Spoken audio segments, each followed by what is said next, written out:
আজকে আমরা রান্না করব ভ্যারাইটিস সবজি দিয়ে মাছের আইটেম। তো এটা একটা শুকনো শুকনো রান্না হবে। এতে আপনার যত আপনার মোটামুটি ঘরে সবজি থাকে সেই সবজি দিয়েই করতে পারেন। তার সাথে রুই বা কাতলা বা মৃগেল, যে বড় সাইজের মাছ হয় সেই মাছ দিয়ে রান্না হবে। এটা একই সাইজের ছোট করে কেটে নিলাম মোটামুটি, আর মাছও ছোট করে কেটে নিতে হবে। সবজির অ্যাকর্ডিং যেরকম সবজি সেই টাইপেরই মাছটা একটু ছোট সাইজ করে কেটে নিয়েছি। আর লাগবে নুন, হলুদ, ধনে, গোটা ধনে, গোটা জিরে, তেজপাতা দুটো, শুকনো লঙ্কা স্বাদ অনুসারে।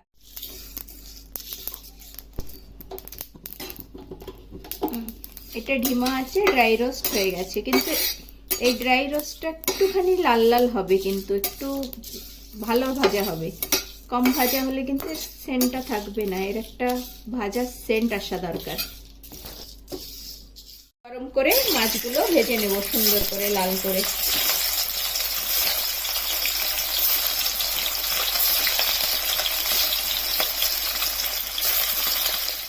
সুন্দর করে লাল লাল করে ভেজে নেবেন। নরম সবজিগুলো আমরা ভেজে নেব, যেগুলো তাড়াতাড়ি গলে যায়। একটা সবাই বুঝতে পারে কি কোন ধরনের সবজি আগে গলবে, কোন ধরনের সবজি একটু বেশি জাল খাবে। এগুলো একটু নুন হলুদ দিয়ে সেই সবজিগুলো আগের থেকে আমরা ভেজে নেব।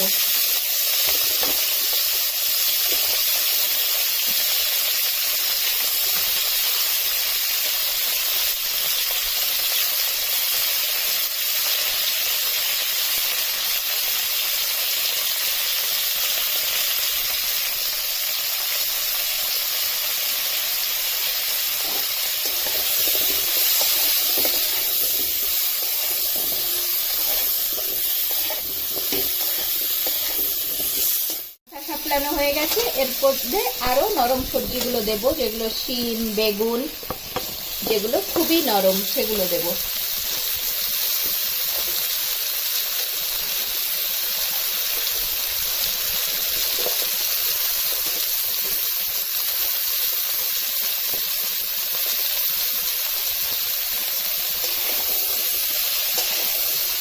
সব সবজি আলাদা জাল খায়, সেজন্য সবজিটা বুঝে রান্না করবেন কি কোন সবজিতে বেশি জাল খাবে সেটা আগে দেবেন, যেটা কম জাল খাবে সেটা পরে দেবেন। এর মধ্যে যে সবজি বেশি সময় নেয় সেই সবজিটা একটু আগে দেবেন, আর যে সবজিটা একটু কম সময় নেয় সেগুলো আর একটু পরে দেবেন। তার মধ্যে আছে বেগুন, শিম, বরবটি, এগুলো অনেক কম সময় নেয়, এই জন্য এগুলো আর একটু পরে দিলাম আমরা। মিষ্টি আলু,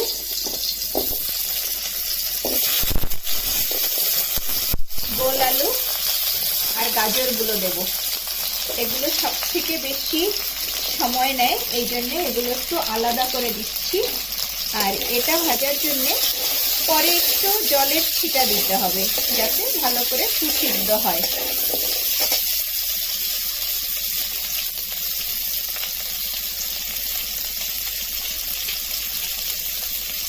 একটু হলুদ, একটু লবণ দিয়ে এটাও কম আছে ঢেকে ঢেকে সুন্দর করে ভেজে নিতে হবে, যাতে ভালো সিদ্ধ হয়। আলু যথারীতি গলে গেছে। যখন দেখবেন কি আলু ভাজতে ভাজতে গলে গেছে, তখন আমরা বাকি সবজিগুলো যে ভেজে রেখেছিলাম নরম সবজি, সেগুলো এর মধ্যে দিয়ে দেব।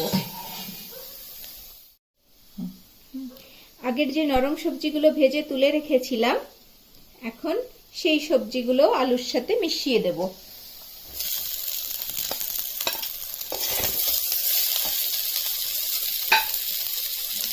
তারপরে এর মধ্যে মাছগুলোও দিয়ে দেব।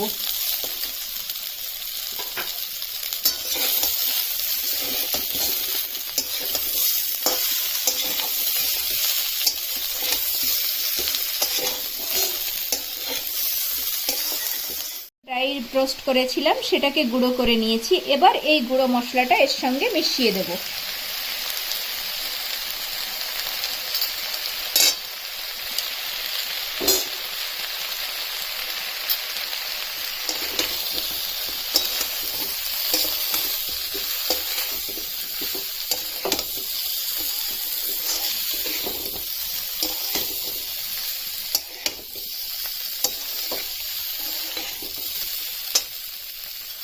রান্না রেডি। এটা গরম ভাতের সাথে প্রথম পাতে এটা সার্ভ করবেন। এটা খুব ভালো খেতে। আর কেমন হলো বানাবেন, আমাদেরকে জানাবেন, কমেন্ট বক্সে অবশ্যই জানাবেন কেমন হলো।